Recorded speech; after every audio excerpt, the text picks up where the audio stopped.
check out this Grandpa spec HJ60 behind me.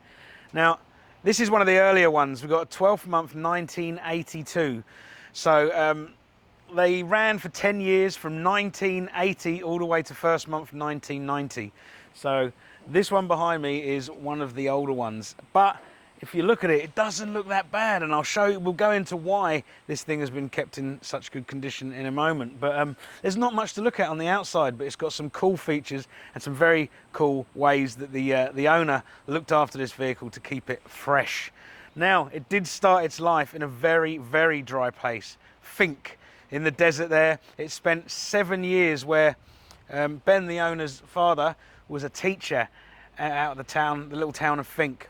And he was a teacher there for 7 years, and then it came back to Kingaroy, and that's where it has been ever since. So I don't think this 60 series behind me seen much beach, because it's been in some pretty dry country for the whole time.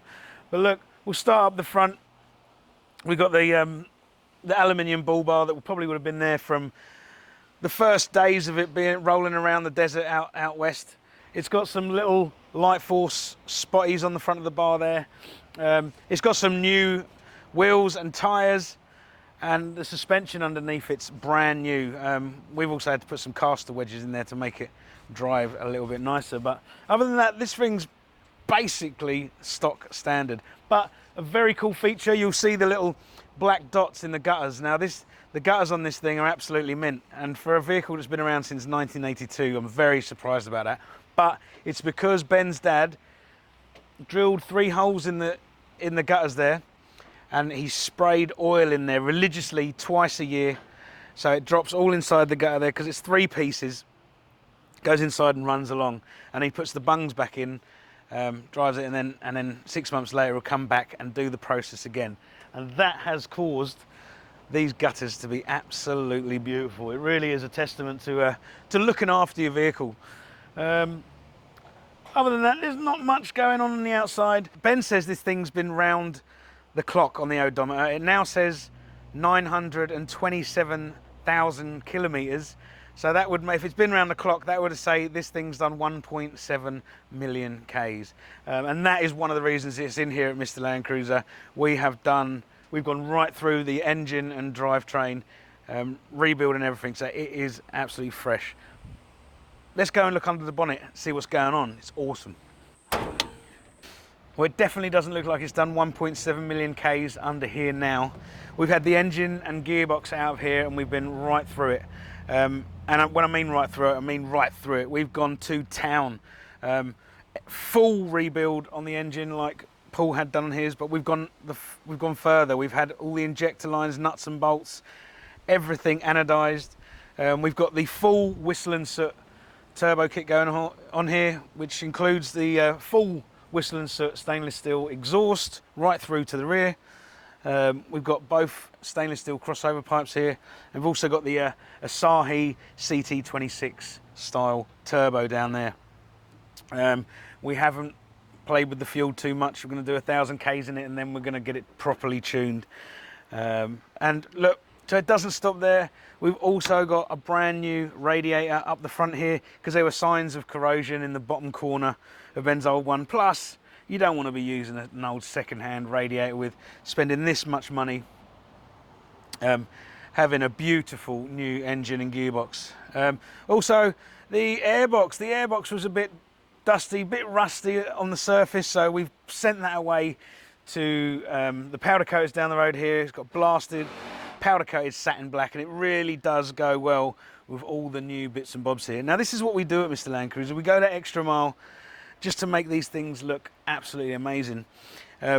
Also, the aircon, it did have a new air compressor in there and all the lines, but it wasn't working for whatever reason. So we've also made sure that's all hunky-dory. There were a few connectors that were a little bit loose, so we've put new O-rings in there and gassed it up, and it's working a treat. Now, when we do a big build like this, I always like to drive them, make sure that they're absolutely perfect before the customer gets them back. So I've done 400 Ks in this car already, back home and back. So I know everything's perfect for when the customer receives it back. And this is what we do at Mr. Landcruiser. We go the extra mile to make them look just as good as they can do, and the customer has the best experience. So, well, that's under the bonnet. Let's go and look at the Grandpa spec interior. Well, it's about as basic as it gets in here. Back in 1982, you didn't get much in your base model, that's for sure. You did get a 5-speed though, and we fully rebuilt that. New terrain tamer kit right through it, and any gears and cogs that are showing signs of wear or anything like that. We go right through and blast the casings. Absolutely mint. Other than that, the dash is completely stock standard. Apart from something else that Mr. Landcruiser has done, we've got a little boost pyro gauge here, so so Ben knows what his temperatures are doing, and he can make sure they don't go too hot when he's climbing a hill or something like that. It doesn't really have to worry about it at the moment because it hasn't really got much of a tune in it. So we'll just run it in for now, get it back, do the first oil change, and then we'll start to increase the power. Now, you didn't even get 3-speed wipers back in the day. This is quite cool. You've only got 2 speeds, high and low, no intermittent. Which is weird because the HJ40 or the 40 series had 3-speed wipers from like 1979. So I don't know why they didn't bother put them in the HJ60 in 1982. So yeah, how mad is that? Don't even have 3-speed wipers. But look, it's mad. This thing, the roof lining is mint. Of 1982, I don't think I've ever seen one that's original in such good condition. We've got a few frays on the seat belts and stuff like that. Definitely need addressing in the future. You've got some sheepskin covers on both front seats, which you definitely need in the heat. I don't know how they did it without aircon, but now it's got aircon, it's better. But imagine sitting on these vinyl seats in the blistering heat. You'd have to peel yourself off of them. The back seat was absolutely disgusting when we got it in here, so we've been right through it and cleaned it out. Now it is coming back to Mr. Landcruiser. Ben's gonna take it, run it in, use it over Christmas, and then bring it back in the new year where we can finish off a few little bits like trims and stuff like that, dual battery system. But yeah, he's gonna take it, use it, run it in, and we'll see it in the new year. But that's about it in here. Not much to talk about in here, but it's just so cool to see what it must have been like back in 1982. Actually, that was the year I was born, so it was the best year ever. So that's it, nice little walk around on this HJ60. Ben's future plans, he really likes the look of it, but he is playing with the idea of doing some bodywork to it to keep it as mint as it is today. There are a few patches that could do with addressing.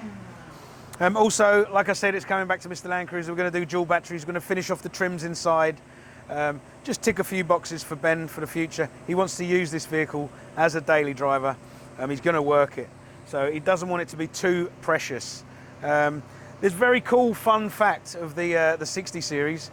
The 2H was the only engine out of all 4 engines that came out in the 60 to run the whole way from 1980 to 1990. The 12HT didn't start till later, and the 2 petrols split with the 2F early and the 3F later on. The old mighty 2H goes a long way, and it goes even further with a turbo strapped to it. 12th month 1982 HJ60. Lovely.